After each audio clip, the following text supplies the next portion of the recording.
মালদ্বীপ ফুটবল সংস্থার ৭৫ বছর পূর্তি উপলক্ষে আগামী জুন মাসে একটি ৪ জাতি আমন্ত্রণমূলক ফুটবল টুর্নামেন্ট আয়োজন করতে যাচ্ছে মালদ্বীপ ফুটবল ফেডারেশন। ঐতিহাসিক এই উপলক্ষকে ঘিরে আয়োজিত টুর্নামেন্টে অংশগ্রহণের জন্য বাংলাদেশ, শ্রীলঙ্কা ও নেপালকে আনুষ্ঠানিকভাবে আমন্ত্রণ জানিয়েছে আয়োজকরা।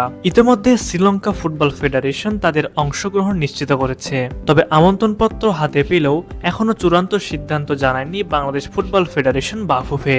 বিষয়টি নিয়ে বাফুফের অভ্যন্তরীণ পর্যায়ে আলোচনা চলছে এবং জাতীয় দল ব্যবস্থাপনা কমিটির বৈঠকের পর এই বিষয়ে আনুষ্ঠানিক ঘোষণা দিতে পারেন সংস্থাটির সভাপতি তাবিদ আওয়াল। টুর্নামেন্টটি ফিফা উইন্ডোর মধ্যে আয়োজনের পরিকল্পনা থাকায় এই সময় ক্লাবগুলো জাতীয় দলের জন্য খেলোয়াড় ছাড়তে বাধ্য থাকবে, যা বাংলাদেশের জন্য বড় ইতিবাচক দিক হিসেবে দেখা হচ্ছে।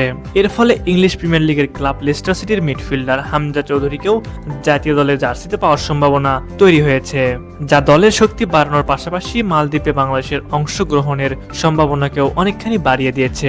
আগামী 11 জুন শুরু হতে যাওয়া ফুটবল বিশ্বকাপের আগে 1 থেকে 9 জুন পর্যন্ত ফিফা উইন্ডো নির্ধারিত রয়েছে এবং এই সময়ের মধ্যে 4 জাতি টুর্নামেন্টটি আয়োজন করতে চায় মালদ্বীপ ফুটবল অ্যাসোসিয়েশন। আয়োজকরা মনে করছেন এই সময়সূচি অংশগ্রহণকারী দলগুলোর জন্য সর্বোচ্চ মানের স্কোয়াড গঠনের সুযোগ করে দেবে। উল্লেখ্য, 1950 সালে মালদ্বীপ ফুটবলের স্বতন্ত্র গভর্নিং বডি গঠিত হয় এবং এর 75 বছর পূর্তি উপলক্ষে সম্প্রতি মালদ্বীপের ন্যাশনাল স্টেডিয়ামে বিশেষ এক ফুটবল উৎসবের আয়োজন করা হয়। অতীতেও মালদ্বীপ ফুটবল সংস্থার উল্লেখযোগ্য মাইল ফলক উদযাপনের অংশ হিসেবে আন্তর্জাতিক টুর্নামেন্ট আয়োজন করা হয়েছে এবং সেই ধারাবাহিকতায় 50 বছর পূর্তির টুর্নামেন্টেও বাংলাদেশ অংশ নিয়েছিল, যা দুই দেশের ফুটবল সম্পর্কে স্মরণীয় উদাহরণ হয়ে আছে।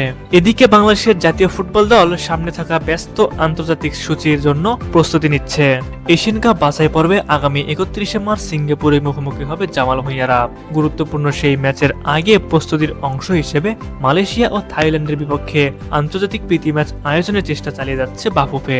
সংশ্লিষ্ট সূত্র মতে মালদ্বীপের 4 জাতি টুর্নামেন্টকে শুধুমাত্র একটি প্রতিযোগিতামূলক হিসেবেই নয়, বরং এশিয়ান কাপ বাছাই পর্বের আগে দল গুছিয়ে নেওয়ার একটি গুরুত্বপূর্ণ প্রস্তুতি মঞ্চ হিসেবে দেখছে বাংলাদেশ। সবকিছু বিবেচনায় নিয়ে বাফুফের চূড়ান্ত সিদ্ধান্তের দিকে এখন তাকিয়ে রয়েছে দেশের ফুটবল অঙ্গন।